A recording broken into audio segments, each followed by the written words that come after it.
નમસ્કાર વિદ્યાર્થી મિત્રો, ગયા લેક્ચરમાં આપણે ચેપ્ટર નંબર 14 દોલન એની શરૂઆત આપણે કરેલી, જેમાં આપણે ગતિ એટલે શું એની વ્યાખ્યા ભણ્યા અને ગતિના જુદા જુદા પ્રકારો વિશે આપણે એક ચાર્ટના સ્વરૂપમાં એની સમજૂતી મેળવી.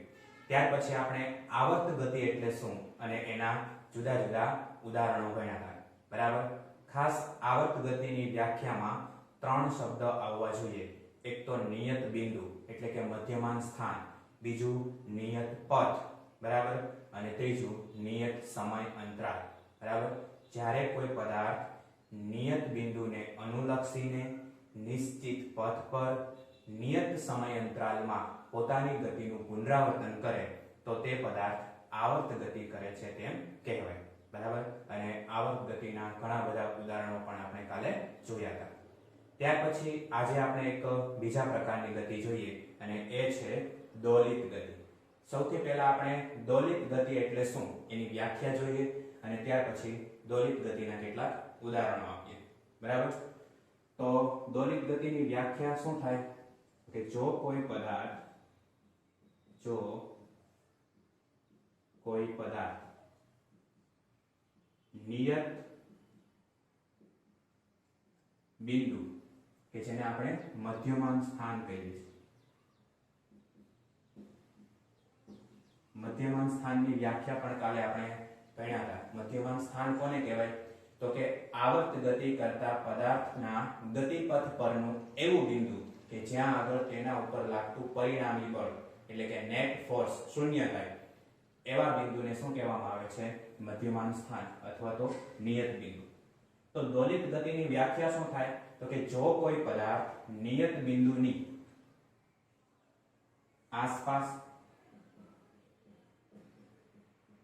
આગળ પાછળ કે ઉપર નીચે નિયત સમયમાં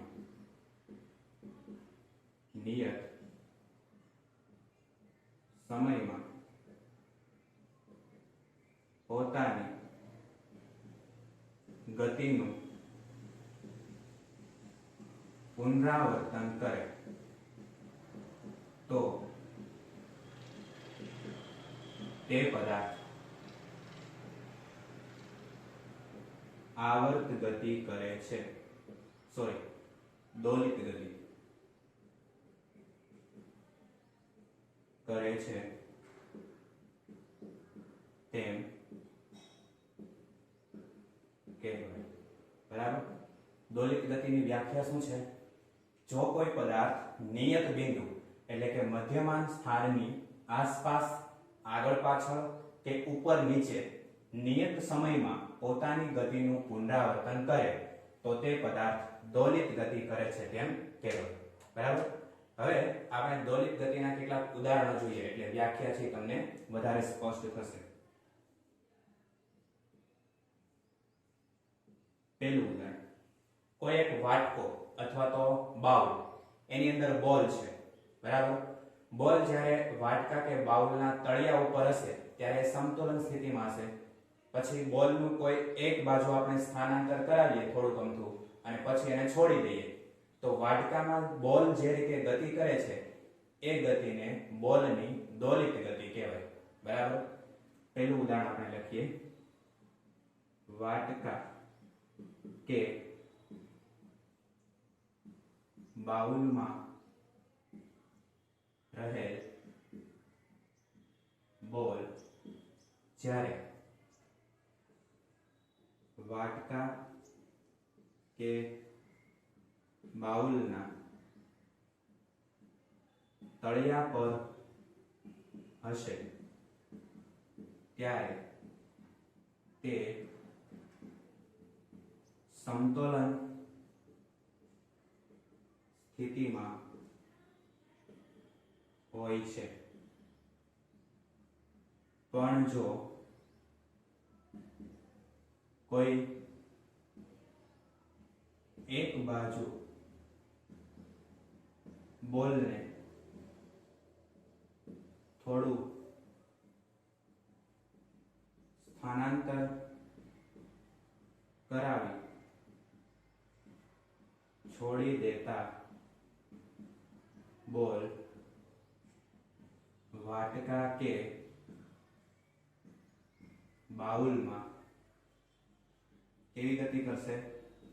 દોલિત ગતિ કરશે. બરાબર. વાટકા કે બાઉલમાં રહેલ બોલ જ્યારે તળિયા ઉપર હોય ત્યારે સમતોલન સ્થિતિમાં હોય.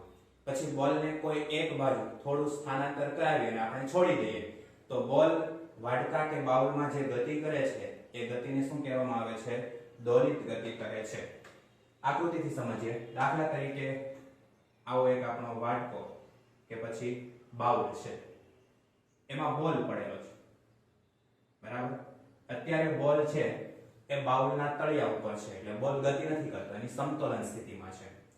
હવે બોલને આપણે કોઈ એક બાજુ આવી રીતે આમ થોડુંક સ્થાનાંતર કરાવી અને બોલને છોડી દઈએ તો બોલ શું કરશે? તો કે આ બાજુ આમ ગતિ કરશે, પોતાના સમતોલન સ્થાને આવી અને વળી પાછો સામેની બાજુમાં અહીંયા સુધી ગતિ કરશે, ત્યાંથી ફરી પાછો પોતાના સમતોલન સ્થાને આવી આ બાજુ ગતિ કરશે. ટૂંકમાં બોલ જ્યારે તળિયા ઉપર હશે ત્યારે સમતોલન સ્થિતિમાં હશે.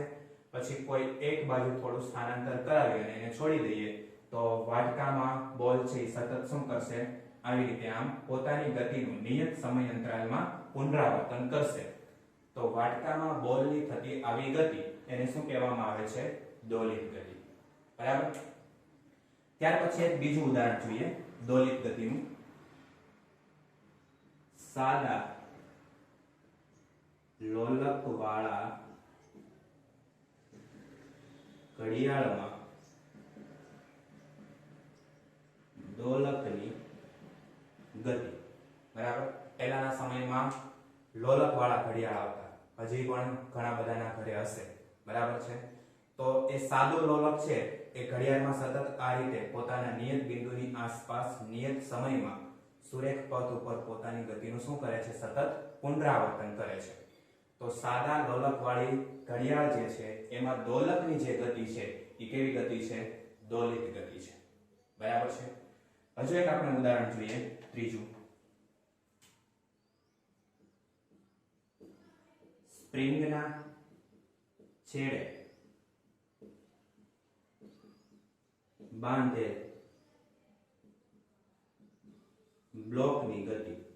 કોઈ એક સ્પ્રિંગ છે, એના છેડે આપણે બ્લોક બાંધી સ્પ્રિંગને ખેંચીએ અથવા તો સ્પ્રિંગને દબાવી અને છોડી દઈએ તો બ્લોક છે પોતાના મધ્યમાન સ્થાનની આસપાસ શું કરશે? દોલિત ગતિ કરશે. બરાબર. આપણે ઉદાહરણની મદદથી સમજીએ આકૃતિ દ્વારા. સમજો કે આપણી પાસે આવી એક ઘર્ષણ રહિત સપાટી છે. કોઈ એક દ્રઢ આધાર સાથે આપણે સ્પ્રિંગને જડિત કરેલી છે. સ્પ્રિંગના છેડે આપણે એક m દળનો બ્લોક લટકાવેલો છે. બરાબર. આ સપાટી કેવી છે? ઘર્ષણ રહિત સપાટી છે. બ્લોકનું આ શરૂઆતનું જે સ્થાન છે x બરાબર 0 એટલે કે એનું નિયત બિંદુ છે, સમતોલન સ્થાન છે. અને આપણે નિયત બિંદુ અથવા તો એનું મધ્યમાન સ્થાન પણ કહી શકીએ. હવે ધારો કે આપણે આ બ્લોકને આમ ખેંચીએ છીએ તો બ્લોકનું સ્થાનાંતર થશે. બરાબર. બ્લોકને ખેંચીએ એટલે સ્પ્રિંગ છે એનું પ્રસરણ થાય. બરાબર. ધન x દિશામાં બ્લોકનું શું થશે? સ્થાનાંતર થશે. અથવા તો એનાથી ઉલટું આમ બ્લોકને આપણે દબાવીએ તો સ્પ્રિંગનું સંકોચન થાય. તો આ જે બ્લોક છે એનું સ્થાનાંતર કઈ દિશામાં થશે? ઋણ x દિશામાં થાય છે. બેમાંથી કોઈ એક પોઝિશન આપણે કરીએ. ધારો કે સ્પ્રિંગને ખેંચીને છોડી દઈએ અથવા તો સ્પ્રિંગને આમ દબાવીને છોડી દઈએ તો સ્પ્રિંગ સાથે બાંધેલો બ્લોક છે પોતાના નિયત બિંદુની આસપાસ નિયત સમય અંતરાલ પછી પોતાની ગતિનું પુનરાવર્તન કરશે. તો સ્પ્રિંગના છેડે બાંધેલ બ્લોકની ગતિ એ કેવી ગતિ છે? દોલિત ગતિ છે. બરાબર છે. ત્યાર પછી બાર પેન્ડુલમ, સાદું લોલક. બરાબર. એની જે ગતિ છે એ પણ કેવી ગતિ છે? તો કે દોલિત ગતિ છે. સાદું લોલક આપણે કાલે દોર્યું હતું. બરાબર.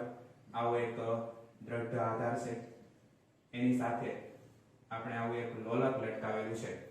અત્યારે નિયત બિંદુ ઉપર છે, મધ્યમાન સ્થાન ઉપર દોલક છે. પછી કોઈ એક બાજુ એને લઈ જઈ અને છોડી દઈએ તો દોલક છે એ આ રીતે પોતાના નિયત બિંદુની આસપાસ શું કરશે? તો કે દોલિત ગતિ કરશે. તો સાદા લોલકની જે ગતિ છે એ કેવી ગતિ છે તો કે દોલિત ગતિ છે બરાબર છે તો આવા ઘણા બધા ઉદાહરણો આપણે દોલિત ગતિની અંદર આપી શકીએ બરાબર બીજું આની અંદર એક મહત્વની વાત એ છે કે દરેક દોલિત ગતિ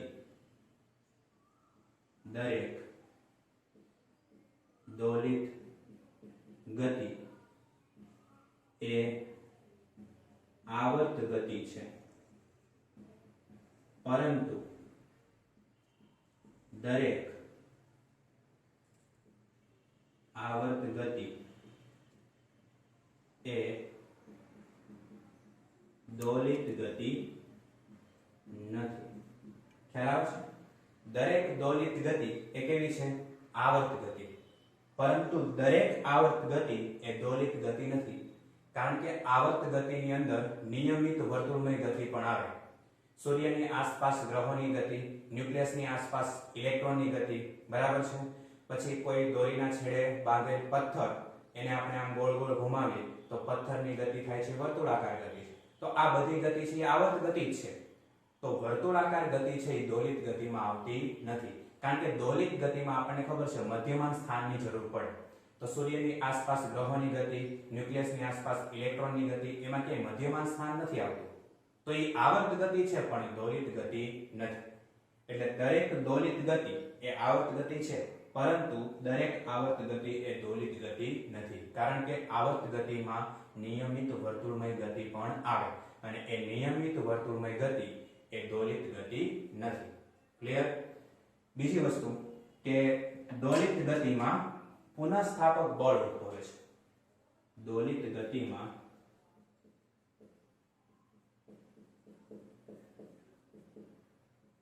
પુનઃસ્થાપક બળ ઉદ્ભવે છે તેથી આવી ગતિ ચાલુ રાખવા માટે સતત બાહ્ય બળની જરૂર પડતી નથી બરાબર દોલિત ગતિમાં શું ઉદ્ભવે છે પુનઃસ્થાપક બળ આવર્ત ગતિમાં પુનઃસ્થાપક બળ ઉદ્ભવતું નહોતું બરાબર કારણ કે આવર્ત ગતિમાં નિયમિત વર્તુળમય ગતિ પણ આવે છે જ્યારે દોલિત ગતિમાં પુનઃસ્થાપક બળ ઉદ્ભવે છે તેથી દોલિત ગતિને આપણે સતત ચાલુ રાખવી હોય તો સતત બાહ્ય બળ લગાવવાની જરૂર પડતી નથી કઈ રીતે ખબર પડે કે એમાં પુનઃસ્થાપક બળ ઉદ્ભવે છે તો આપણે અહીંયા સ્ટ્રિંગના ઉદાહરણ દ્વારા સમજી શકીએ કે બ્લોક અત્યારે એની મૂળ સ્થિતિમાં છે નિયત બિંદુ પર છે બ્લોકને આપણે આમ ખેંચીએ બરાબર છે તો બાહ્ય બળ આપણે આ દિશામાં લગાડીએ છીએ બાહ્ય બળ કઈ દિશામાં લગાડીએ છીએ ધન x દિશામાં પણ સ્પ્રિંગ વડે બ્લોક ઉપર એક વધારાનું બળ લાગતું હશે અને એ કયું હશે પુનઃસ્થાપક બળ બરાબર પુનઃસ્થાપક બળ હંમેશા સ્થાનાંતરની વિરુદ્ધ દિશામાં લાગે સમજો કે તમે બાહ્ય બળ આ દિશામાં લગાડો છો બરાબર તો સ્પ્રિંગમાં ઉદ્ભવતું પુનઃસ્થાપક બળ એની વિરુદ્ધ દિશામાં લાગશે ટૂંકમાં જે દિશામાં આપણે બ્લોક ઉપર બાહ્ય બળ લગાડીએ છીએ એની વિરુદ્ધ દિશામાં સ્પ્રિંગ બ્લોક ઉપર પુનઃસ્થાપક બળ લગાડે છે અને એ પુનઃસ્થાપક બળ હંમેશા નિયત બિંદુ તરફ લાગતું હોય કયા બિંદુ તરફ લાગતું હોય નિયત બિંદુ તરફ જો અહીંયા કે અહીંયા આપણે આમ બ્લોકને ખેંચીએ છીએ તો ધન x દિશામાં આપણે શું કરીએ છીએ બાહ્ય બળ લગાડીએ છીએ તો સ્પ્રિંગ દ્વારા ઉદ્ભવતું પુનઃસ્થાપક બળ બાહ્ય બળની વિરુદ્ધ દિશામાં એટલે કે નિયત બિંદુ તરફ લાગે છે એનાથી ઉલટું આપણે બ્લોકને આમ દબાવીએ બરાબર સ્પ્રિંગનું સંકોચન કરાવીએ તો ઋણ x દિશામાં આપણે બાહ્ય બળ લગાડીએ છીએ તો સ્પ્રિંગ દ્વારા ઉદ્ભવતું પુનઃસ્થાપક બળ એનાથી વિરુદ્ધ દિશામાં એટલે બ્લોકનું જે નિયત બિંદુ છે એના તરફ પુનઃસ્થાપક બળ લાગે છે બરાબર ટૂંકમાં દોલિત ગતિ છે એમાં પુનઃસ્થાપક બળ ઉદ્ભવે છે એટલે દોલિત ગતિ જો સતત આપણે ચાલુ રાખવી હોય તો એમાં વારંવાર બાહ્ય બળની જરૂર પડતી નથી બરાબર છે અને છેલ્લું એક વાક્ય કે દોલિત ગતિને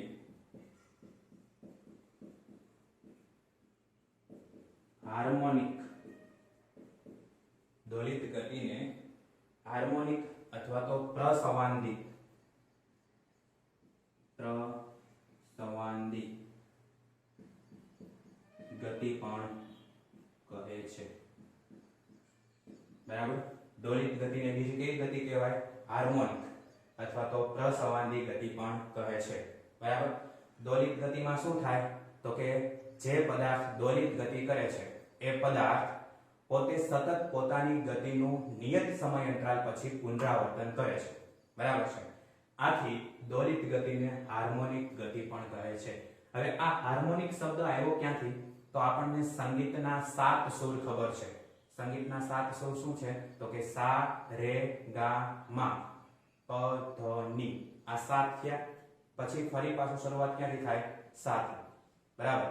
તો સંગીતની ભાષામાં સંગીતનો જે સુર છે એ નિયત સમય અંતરાલ પછી પાછો શું થાય છે? પુનરાવર્તિત થાય છે।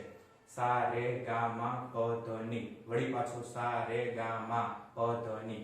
તો સંગીતનો સુર છે એ શું થાય છે? સતત પુનરાવર્તિત થાય છે। બરાબર। અને સંગીતની ભાષામાં આવા પુનરાવર્તિત થતા સુરને શું કહેવામાં આવે છે? હાર્મોનિક। બરાબર છે। અને સંગીતનું જે સાધન છે એને આપણે હાર્મોનિયમ જ કહીએ છીએ। બરાબર।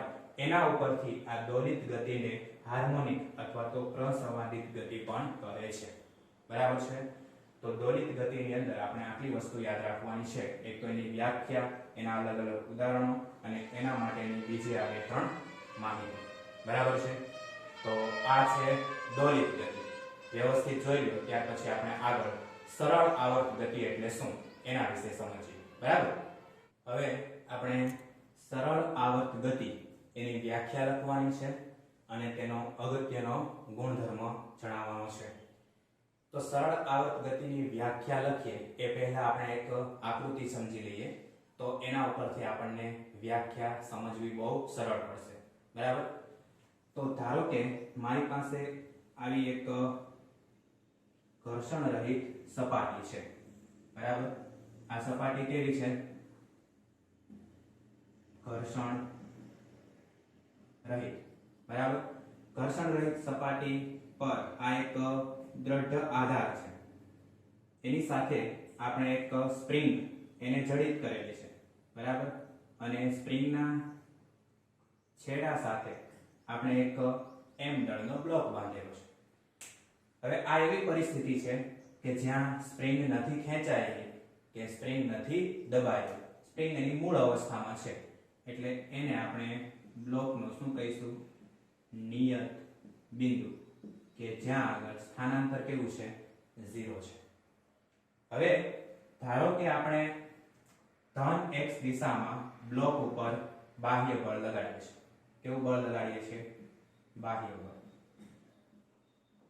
કઈ દિશામાં? ધન x દિશામાં।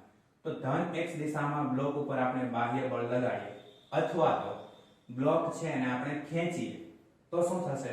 બ્લોકનું સ્થાનાંતર થશે। અને બ્લોકનું સ્થાનાંતર કઈ બાજુ થશે? તો કે ધન x દિશામાં। અને એ સ્થાનાંતર કેટલું હશે? +x જેટલું। આનાથી વિરુદ્ધ ધારો કે આપણે આ બાજુ ઋણ x દિશામાં શું કરીએ છીએ? બાહ્ય બળ લગાડીએ। બ્લોક ઉપર ઋણ x દિશામાં બાહ્ય બળ લગાડીએ એટલે શું થશે? સ્પ્રિંગ જે પહેલા ખેંચાતી હતી એનાથી વિરુદ્ધ હવે સ્પ્રિંગનું સંકોચન થશે। તો સ્પ્રિંગનું સંકોચન થશે તો બ્લોકનું સ્થાનાંતર છે એ ઋણ x દિશામાં થશે એટલે કે -x જેટલું એનું સ્થાનાંતર થશે। ક્લિયર આટલી વસ્તુ?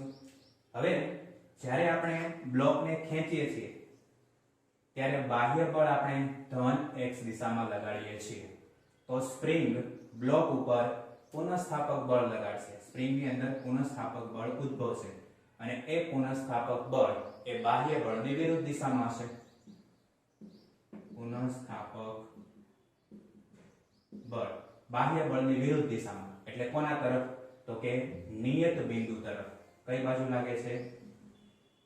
નિયત બિંદુ તરફ। આવું લખી શકીએ આપણે? બાહ્ય બળ આમ લાગે છે, સ્પ્રિંગ દ્વારા પુનઃસ્થાપક બળ એની વિરુદ્ધ દિશામાં એટલે કોના તરફ લાગે છે? નિયત બિંદુ તરફ। અહીંયા જોઈએ આપણે બ્લોક ઉપર જ્યારે આપણે આ બાજુ ઋણ x દિશામાં બાહ્ય બળ લગાડીએ ત્યારે જે પુનઃસ્થાપક બળ ઉત્પન્ન થશે એ બાહ્ય બળની વિરુદ્ધ દિશામાં। બરાબર। પુનઃસ્થાપક બળ સ્પ્રિંગની અંદર જે ઉત્પન્ન થાય છે એ બાહ્ય બળની વિરુદ્ધ દિશામાં એટલે કે કોના તરફ લાગશે તો કે નિયત બિંદુ તરફ. તો બંને પરિસ્થિતિમાં સ્પ્રિંગ દ્વારા ઉત્પન્ન થતું પુનઃસ્થાપક બળ એ હંમેશા કઈ બાજુ ઉત્પન્ન થાય છે નિયત બિંદુ તરફ. જે દિશામાં આપણે બાહ્ય બળ લગાડીએ છીએ એની વિરુદ્ધ દિશામાં પુનઃસ્થાપક બળ ઉત્પન્ન થાય છે. બરાબર. એક બીજી વસ્તુ સમજી લઈએ કે જ્યારે આપણે બ્લોક ઉપર ધન x દિશામાં બાહ્ય બળ લગાડતા હશું ત્યારે બ્લોકનું જે સ્થાનાંતર થાય છે એ ધન x દિશામાં થાય છે. મતલબ કે આપણે શું લખી શકીએ F is proportional to x. આ F શું છે તો કે બાહ્ય બળ, x શું છે સ્પ્રિંગમાં થતું સ્થાનાંતર. બરાબર. બંને એકબીજાના સમપ્રમાણમાં છે. કહેવાનો મતલબ એવો છે કે જેટલું બાહ્ય બળ આપણે બ્લોક ઉપર લગાડીશું એટલું બ્લોકનું સ્થાનાંતર વધારે થશે. જો બાહ્ય બળ ઓછું હશે તો બ્લોકનું સ્થાનાંતર ઓછું થશે અને જો બાહ્ય બળ વધારે હશે તો બ્લોકનું સ્થાનાંતર કેવું થશે વધારે થશે. બરાબર. એટલે બાહ્ય બળ એ સ્થાનાંતરના સમપ્રમાણમાં છે. સમપ્રમાણતાની નિશાની દૂર કરો તો આપણે શું લખી શકીએ બળ અચળાંક k * x. આ k છે ને બળ અચળાંક પણ કહેવાય ને સ્પ્રિંગ અચળાંક પણ કહેવાય. k બરાબર બળ અચળાંક અથવા તો એને આપણે શું કહીએ છીએ સ્પ્રિંગ અચળાંક. આ વસ્તુ આપણે 6થા નંબરના ચેપ્ટરમાં ભણી ગયા છે. આ શેના માટેનું છે બાહ્ય બળ. બરાબર. હવે વાત કરીએ પુનઃસ્થાપક બળ.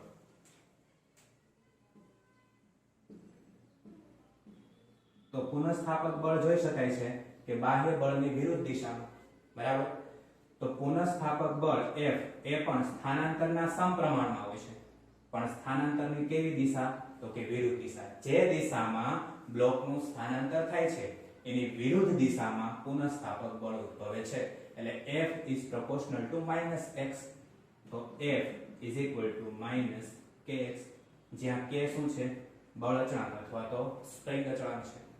બરાબર છે.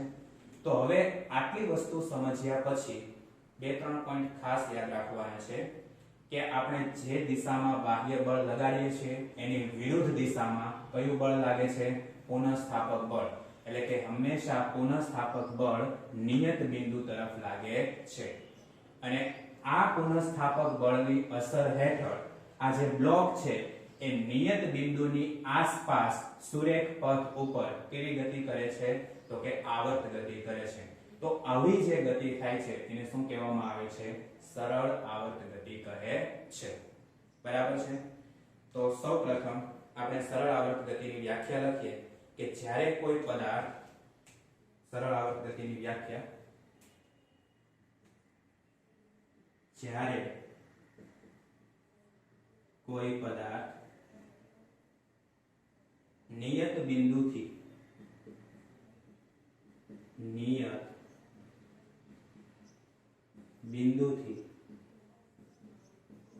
સ્થાનાંતરના સમપ્રમાણમાં અને સ્થાનાંતરની વિરુદ્ધ દિશામાં એટલે કે નિયત બિંદુ તરફ લાગતા બળની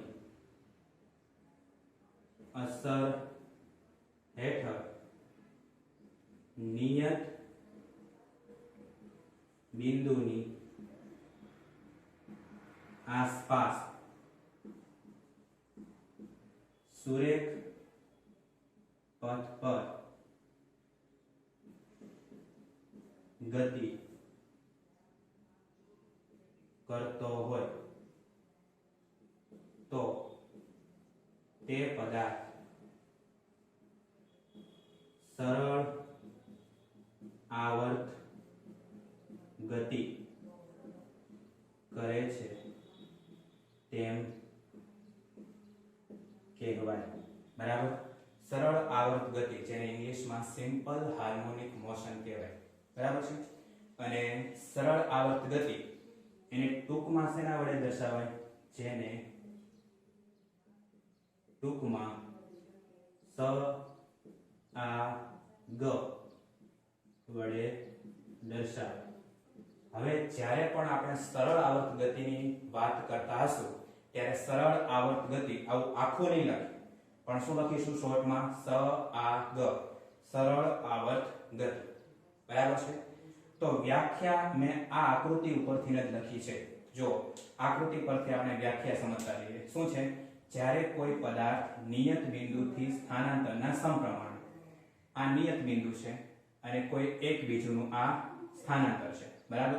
તો નિયત બિંદુથી સ્થાનાંતરના સમપ્રમાણ, બરાબર, અને સ્થાનાંતરની વિરુદ્ધ દિશા અથવા તો નિયત બિંદુ તરફ લાગતા બળની અસર હેઠળ નિયત બિંદુની આસપાસ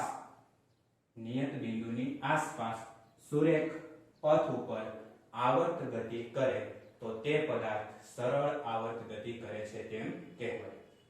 જ્યારે કોઈ પદાર્થ નિયત બિંદુથી સ્થાનાંતરના સમપ્રમાણમાં અને સ્થાનાંતરની વિરુદ્ધ દિશામાં લાગતા બળ અથવા તો નિયત બિંદુ તરફ લાગતા બળની અસર હેઠળ નિયત બિંદુની આસપાસ સુરેખ પથ ઉપર આવર્ત ગતિ કરે તો તે પદાર્થ સરળ આવર્ત ગતિ કરે છે તેમ કહેવાય. બરાબર છે? આ છે એની વ્યાખ્યા. હવે અગત્યનો એનો ગુણધર્મ જોઈએ. સરળ આવર્ત ગતિ કરતા પદાર્થનો સરળ આવર્ત ગતિ કરતા પદાર્થનો અગત્યનો ગુણધર્મ નીચે મુજબ છે. બરાબર? ખાસ વ્યાખ્યા ઉપરથી એનો ગુણધર્મ આપણે લખવાનો છે કે સરળ આવર્ત ગતિ કરતા કણ અથવા તો પદાર્થ પર લાગતું બળ, સરળ આવર્ત ગતિ કરતા કણ અથવા તો પદાર્થ પર લાગતું બળ સ્થાનાંતરના સમપ્રમાણમાં અને બળની દિશા નિયત બિંદુ તરફની હોય છે. બરાબર? આ એનો અગત્યનો ગુણધર્મ છે. સરળ આવર્ત ગતિ કરતા પદાર્થનો અગત્યનો ગુણધર્મ કયો?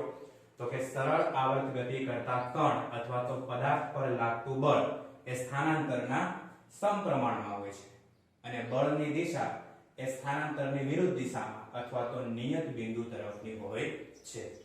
બરાબર? તો આ વાત થઈ સરળ આવર્ત ગતિની વ્યાખ્યા અને એના અગત્યના ગુણધર્મ. બીજી એક નાનકડી એવી વ્યાખ્યા આપી છે, દોલક કોને કહેવાય. બરાબર? તો સરળ આવર્ત ગતિ કરતા પદાર્થને દોલક કહેવાય. દોલકની વ્યાખ્યા યાદ રાખજો કે સરળ આવર્ત ગતિ કરતા પદાર્થને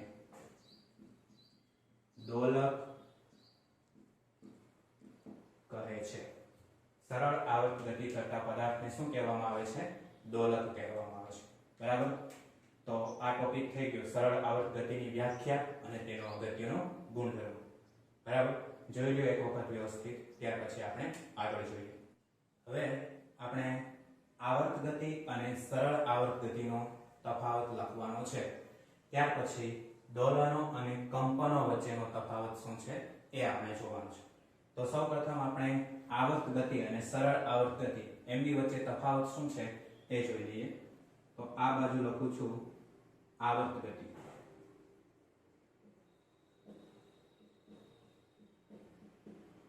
અને આ બાજુ આપણે લખીએ સરળ આવર્ત ગતિ. બરાબર?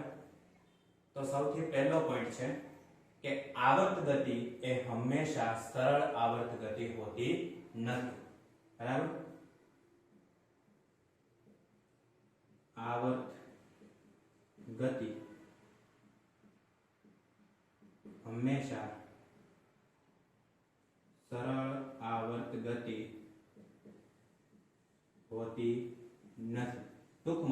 દરેક આવર્ત ગતિ એ સરળ આવર્ત ગતિ હોય એવું જરૂરી નથી. એટલે આવર્ત ગતિ હંમેશા સરળ આવર્ત ગતિ હોતી નથી. જ્યારે સરળ આવર્ત ગતિ હંમેશા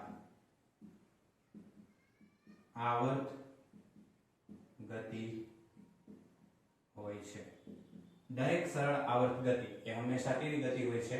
આવર્ત ગતિ હોય છે. પણ દરેક આવર્ત ગતિ હંમેશા સરળ આવર્ત ગતિ હોતી નથી. બરાબર? આ પહેલો પોઈન્ટ. બીજો, આવર્ત ગતિ કરતા પદાર્થ પર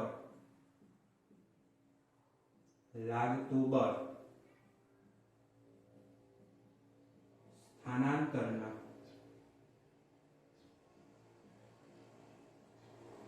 સમપ્રમાણમાં અને સ્થાનાંતરની વિરુદ્ધ દિશામાં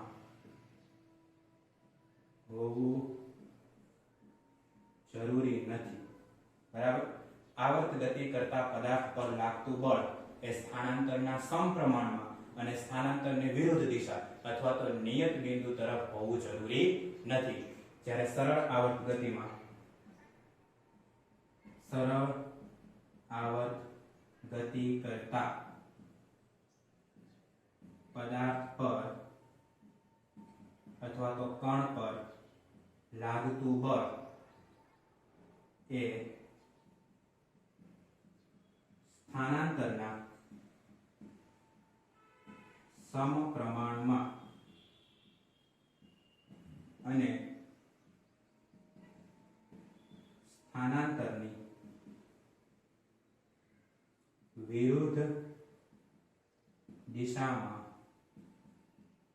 હોવું જરૂરી છે.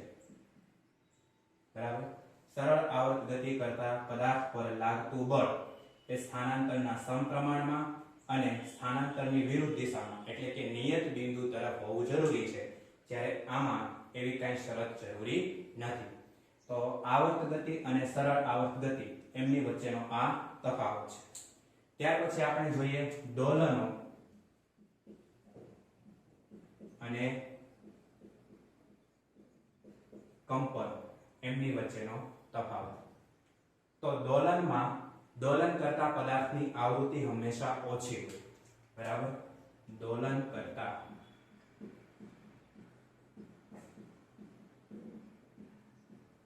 પદાર્થની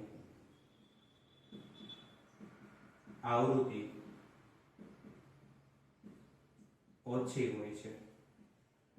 આવૃત્તિ એટલે શું એ હમણાં આપણે એની વ્યાખ્યા જોઈએ છે. બરાબર? દોલન કરતા પદાર્થની આવૃત્તિ કેવી હોય છે? ઓછી હોય છે. આમાં દોલન કરતા પદાર્થની આવૃત્તિ વધારે હોય છે. બરાબર? દોલનોમાં દોલન કરતા પદાર્થની આવૃત્તિ ઓછી હોય, જ્યારે કંપનોમાં દોલન કરતા પદાર્થની આવૃત્તિ વધારે હોય છે. આનું આપણે ઉદાહરણ જોતું હોય તો વૃક્ષની શાખા એટલે કે ડાળીઓ ના દોલન. બરાબર? વૃક્ષની શાખા અથવા તો ડાળીઓના દોલન. ઓલાની અંદર આપણે સંગીતના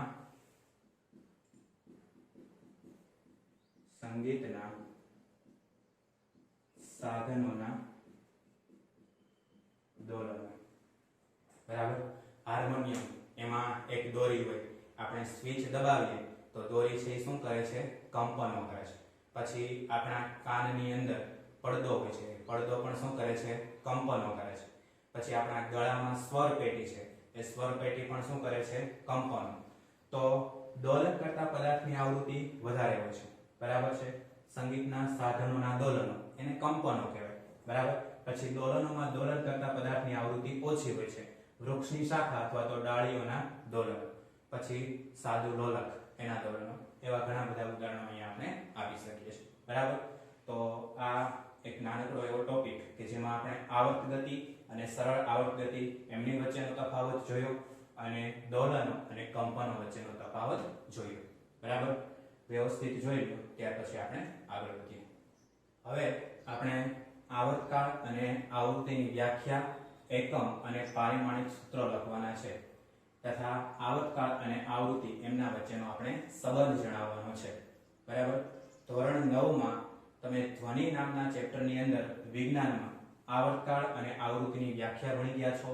એકમ એનો શું છે એ ખબર છે, એના સૂત્રો તમને ખબર છે, એમની વચ્ચેનો સંબંધ પણ તમે ભણી ગયા છો. બરાબર. આવર્તકાળ અને આવૃત્તિ બંને એકબીજાના વ્યસ્ત પ્રમાણમાં હોય છે. આવો સંબંધ તમે ધોરણ 9 માં ભણ્યા છો. બરાબર. ફરી એક વખત આપણે અહીંયા જોઈ લઈએ. તો સૌથી પહેલા આપણે આવર્ત ગતિની જે સરળ વ્યાખ્યા છે, જે આપણે ગઈકાલે ભણ્યા હતા, એ જોઈ લઈએ. આવર્ત ગતિની સરળ વ્યાખ્યા શું હતી? તો કે કોઈ પણ પદાર્થ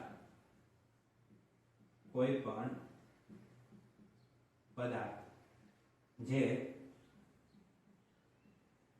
સમયના નિયમિત અંતરાલમાં પોતાની ગતિનું પુનરાવર્તન કરે તો તે પદાર્થ આવર્ત ગતિ કરે છે તેમ કહેવાય. બરાબર. આ છે આવર્ત ગતિની સરળ વ્યાખ્યા.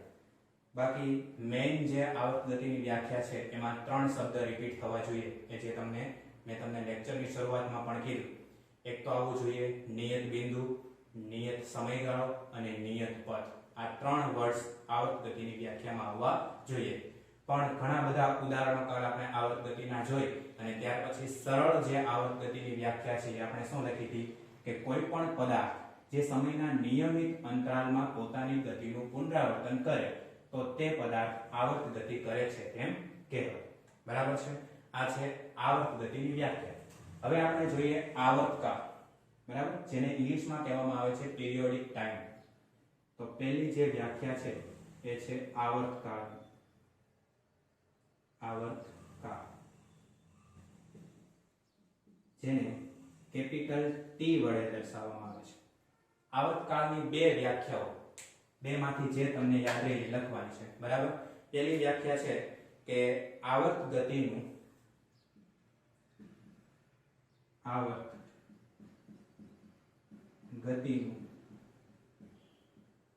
સમયના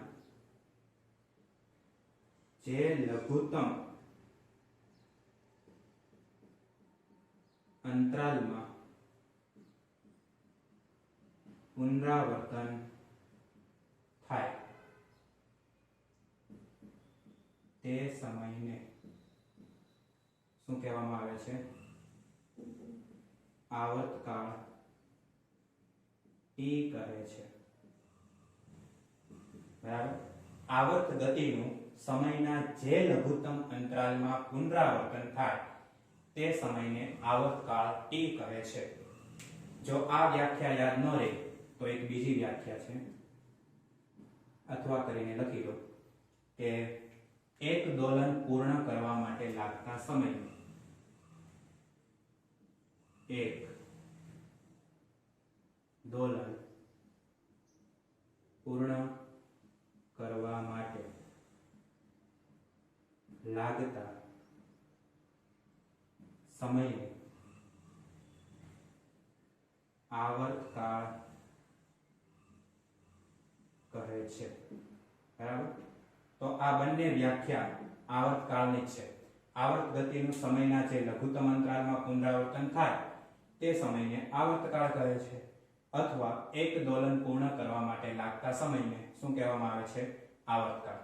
હવે એક દોલન એટલે શું એની વાત કરી લઈએ. ધારો કે આપણી પાસે આવું એક દ્રઢ આધાર સાથે લટકાવેલું સાદું લોલક છે, આ એનું નિયત બિંદુ છે, બરાબર છે, અથવા તો મધ્યમાં સ્થાન. હવે દોલકને આપણે કોઈ એક બાજુ ખેંચી અને છોડી દઈએ. ધારો કે હું દોલકને આ બાજુ ખેંચી અને છોડી દઉં છું, તો દોલક શું કરશે? પાછું પોતાના નિયત બિંદુ ઉપર આવશે, ત્યાંથી બીજી બાજુ પર જશે, બરાબર.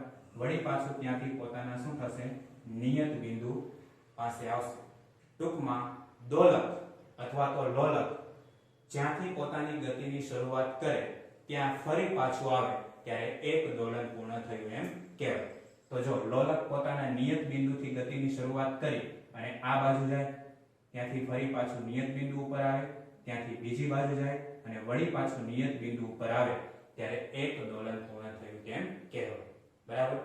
ફરીવાર આપણે એક દ્રઢ આધાર સાથે લટકાવેલું સાદું લોલક લીધેલું છે. લોલકને કોઈ એક બાજુ ખેંચી અને છોડી દઈએ તો લોલક શું કરે છે? દોલનો કરે છે, બરાબર. આપણે વાત કરવી છે એક દોલન કોને કહેવાય. તો લોલક જ્યાંથી પોતાની ગતિની શરૂઆત કરે ત્યાં આગળ પાછું આવે ત્યારે એક દોલન પૂર્ણ થયું એમ કહેવાય, બરાબર છે.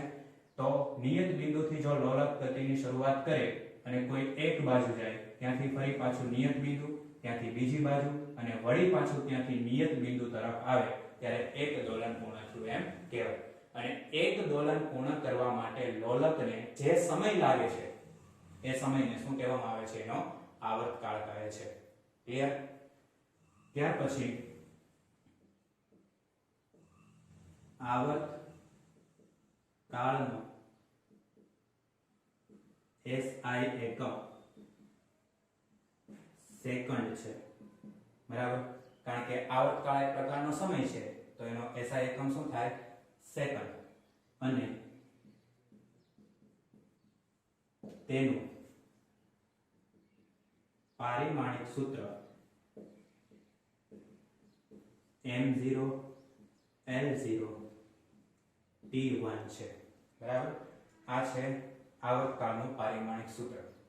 હવે એક વસ્તુ ખાસ યાદ રાખજો કે જો દોલનો છે એ ખૂબ જ ઝડપી થતા હોય, દોલનો ખૂબ જ ઝડપી થતા હોય તો આવર્તકાળ છે માઇક્રોસેકન્ડના ક્રમનો મળે. દાખલા તરીકે ક્વાર્ટ્ઝના દોલનો છે એ ખૂબ જ ઝડપી થતા હોય તો એનો આવર્તકાળ આપણને માઇક્રોસેકન્ડના ક્રમનો મળે, બરાબર છે. જો દોલનો ખૂબ જ ઝડપી થાય તો આવર્તકાળ માઇક્રો સેકન્ડ ના ક્રમનો મળે. દાખલા તરીકે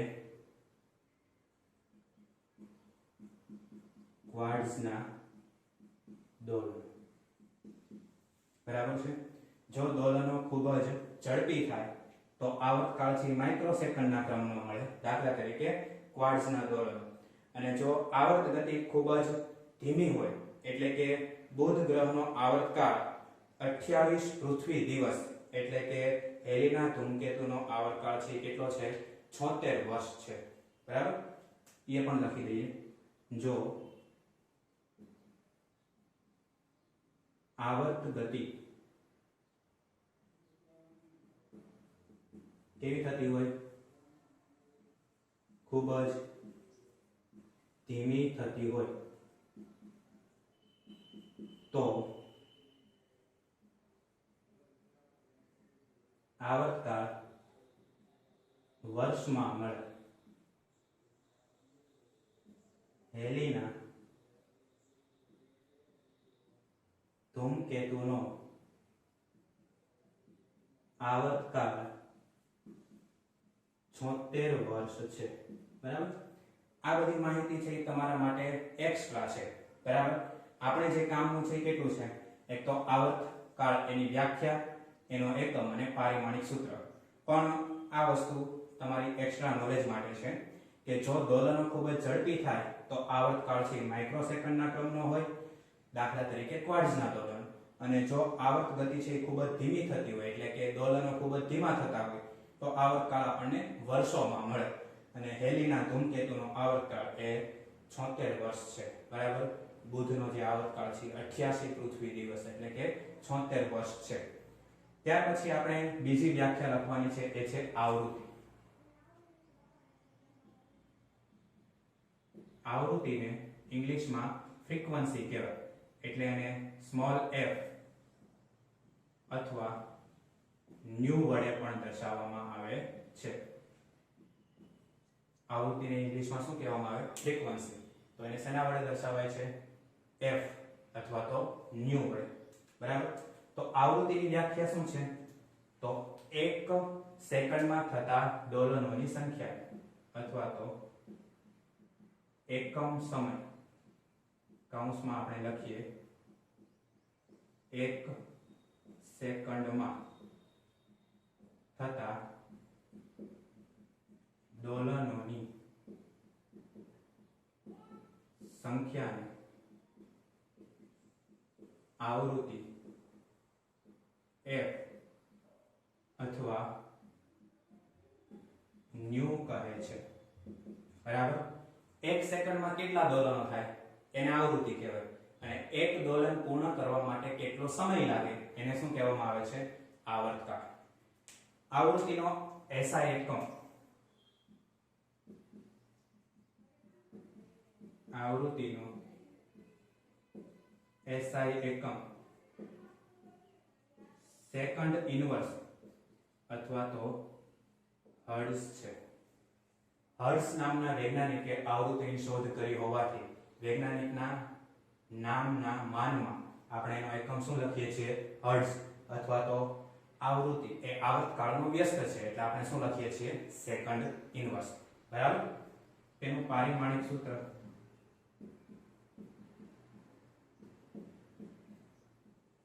ન્યુ શું થાય? m0 l0 t-1 છે. બરાબર. તો આ વાત થઈ આવૃત્તિ માટેની. હવે આવૃત્તિ અને આવર્તકાળ વચ્ચેનો સંબંધ. આવૃત્તિ અને આવર્તકાળ વચ્ચેનો સંબંધ. તો હમણાં મેં તમને કીધું એ પ્રમાણે કે આવૃત્તિ અને આવર્તકાળ એ બંને એકબીજાના વ્યસ્ત પ્રમાણમાં છે. તો આપણે ન્યુ બરાબર 1/t અથવા t બરાબર 1/ન્યુ. ન્યુ ની જગ્યાએ આપણે f પણ લખી શકીએ છીએ. તો આ છે આવૃત્તિ અને આવર્તકાળ વચ્ચેનો સંબંધ. બરાબર. ત્યાર પછી આમાં છે નહીં પણ આપણે એક વધારાની વ્યાખ્યા લખી લઈએ. કોણીય આવૃત્તિ. કોણીય આવૃત્તિ. કોણીય આવૃત્તિ એને ઓમેગા વડે દર્શાવાય. શેના વડે દર્શાવાય? ઓમેગા વડે. બરાબર. દોલકની જે આવૃત્તિ છે એને આપણે 2π વડે ગુણીએ તો જે આવૃત્તિ મળે એને કોણીય આવૃત્તિ કહેવાય. દોલકની આવૃત્તિ f અથવા ન્યુ ને 2π વડે ગુણતા મળતી આવૃત્તિને કોણીય આવૃત્તિ ઓમેગા કહે છે. બરાબર. એટલે આપણે સૂત્ર લખવું હોય તો શું લખી શકાય? ઓમેગા બરાબર 2πf અથવા તો f ની જગ્યાએ આપણે ન્યુ પણ વાપરી શકીએ. તો ઓમેગા બરાબર 2πf આ શું છે? આવૃત્તિ. પણ કેવી? કોણીય આવૃત્તિ. હવે આના બરાબર આપણે શું લખી શકીએ? 2π.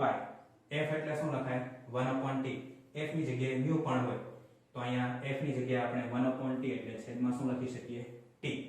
તો ઓમેગા બરાબર 2π ના છેદમાં t.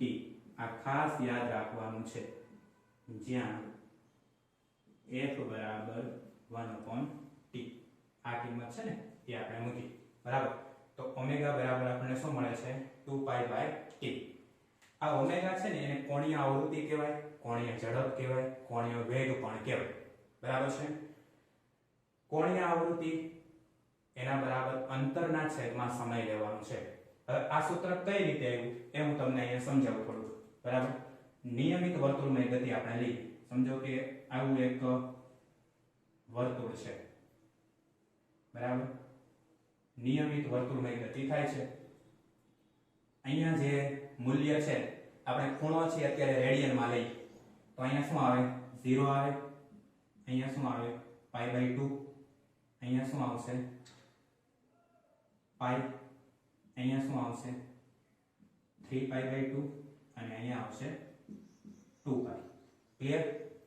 હવે ધારો કે કોઈ પદાર્થ અથવા તો દોલક અહીંથી ગતિની શરૂઆત કરે, ગતિ કરતો કરતો આમ આખું એક પરિભ્રમણ પૂરું કરે તો દોલકે કાપેલું અંતર કેટલું થાય 2π. બરાબર છે. અને એક પરિભ્રમણ પૂરું કરવા માટે લાગતો જે સમય છે એ ધારો કે t જેટલો હોય. બરાબર છે. તો આ દોલકની જે નિયમિત વર્તુળમય ગતિ કરવા માટેની ઝડપ છે એને શું કહેવાય? અંતરના છેદમાં સમય. અંતર કેટલું? તો કે આ વર્તુળના પરિઘ જેટલું. વર્તુળનો પરિઘ કેટલો? 2π છે. અને એ અંતર કાપવા માટે લીધેલો સમય આપણે કેટલો કીધો છે? Capital T. તો એને આપણે શું કહીએ છીએ? કોણીય આવૃત્તિ અથવા તો કોણીય ઝડપ. ઓમેગા બરાબર 2π/t. ત્યાંથી આ સૂત્ર આવેલું છે. બરાબર છે. અથવા તો આ રીતે પણ આપણે એને યાદ રાખી શકીએ કે દોલકની આવૃત્તિ f અથવા તો ન્યુ ને 2π વડે ગુણતા મળતી આવૃત્તિને કોણીય આવૃત્તિ ઓમેગા કહે છે. ક્લિયર? અને એક છેલ્લી વ્યાખ્યા હજી એક જોઈ લઈએ જેની આપણે જરૂર છે. એ છે કંપ વિસ્તાર. બરાબર. કંપ વિસ્તારને ઇંગ્લિશમાં એમ્પ્લિટ્યુડ કહેવાય. શું કહેવાય? એમ્પ્લિટ્યુડ. તો એની વ્યાખ્યા એકદમ સિમ્પલ છે. દોલકના કોઈ એક તરફના અધિકતમ અથવા તો મહત્તમ સ્થાનાંતરને કંપ વિસ્તાર કહે છે. બરાબર. દોલકના કોઈ એક તરફના અધિકતમ સ્થાનાંતરને શું કહેવામાં આવે છે? કંપ વિસ્તાર. તો અહીંયા આપણે જોઈ શકીએ છીએ કે દોલક એના મૂળ સ્થાન ઉપર છે ત્યાંથી એ આટલું સ્થાનાંતર કરે છે. મહત્તમ સ્થાનાંતર કયું છે? અહીંયા સુધી. બરાબર. તો આ મહત્તમ સ્થાનાંતર છે એને એનો શું કહેવાય? કંપ વિસ્તાર. ધારો કે આ x બરાબર 0 છે અને ધન x દિશામાં આટલું એ મહત્તમ સ્થાનાંતર કરે છે તો એનો કંપ વિસ્તાર +a કહેવાય. પાછું મૂળ સ્થાનેથી આવી અને ઋણ x દિશામાં ધારો કે અહીંયા સુધીનું મહત્તમ સ્થાનાંતર કરે છે તો એનો કંપ વિસ્તાર -a કહેવાય. એટલે દોલકના કોઈ એક તરફનું અધિકતમ અથવા તો મહત્તમ સ્થાનાંતર એને શું કહેવામાં આવે છે? કંપ વિસ્તાર કહે છે. બરાબર. અને કંપ વિસ્તારને ઇંગ્લિશમાં એમ્પ્લિટ્યુડ વડે દર્શાવે છે. ખાસ આ વસ્તુ આપણે આની અંદર યાદ રાખવાની છે. ઓમેગા બરાબર 2π/t. એક પરિભ્રમણ પૂરું કરવા માટે લાગતો સમયગાળો કેપિટલ T. એક પરિભ્રમણ પૂરું કરતા એને કાપેલું અંતર વર્તુળના પરિઘ જેટલું અંતર ભાગ્યા સમય કરીએ તો આપણને કોણીય ઝડપ જેને આપણે અહીંયા કોણીય આવૃત્તિ તરીકે લેવાના છીએ. બરાબર છે. તો આટલા પદોની વ્યાખ્યા એક ખાસ યાદ રાખીશું. આવર્તકાળ કોને કહેવાય, ત્યાર પછી આવૃત્તિ કોને કહેવાય, આવર્તકાળ અને આવૃત્તિ વચ્ચેનો સંબંધ, કોણીય આવૃત્તિ અને કંપ વિસ્તાર. બરાબર છે. ખરેખર આપણો ટોપિક હતો આવર્તકાળ અને આવૃત્તિ વિશેનો, પણ બીજી બે વ્યાખ્યા એ પણ આપણા માટે જરૂરી છે. બરાબર છે. તો આજે આપણે અહીંયા સુધી રાખીએ છીએ. આજના લેક્ચરમાં જે કંઈ ચાલ્યું છે એ દરેક વસ્તુ વ્યવસ્થિત લખી અને તૈયાર કરજો. કંઈ પણ વસ્તુ ન ખબર પડે તો પૂછી લેજો એની ટાઈમ. બરાબર. નેક્સ્ટ લેક્ચરમાં હવે આનાથી આપણે આગળ વધીશું. ત્યાં સુધી જય હિન્દ, જય ભારત.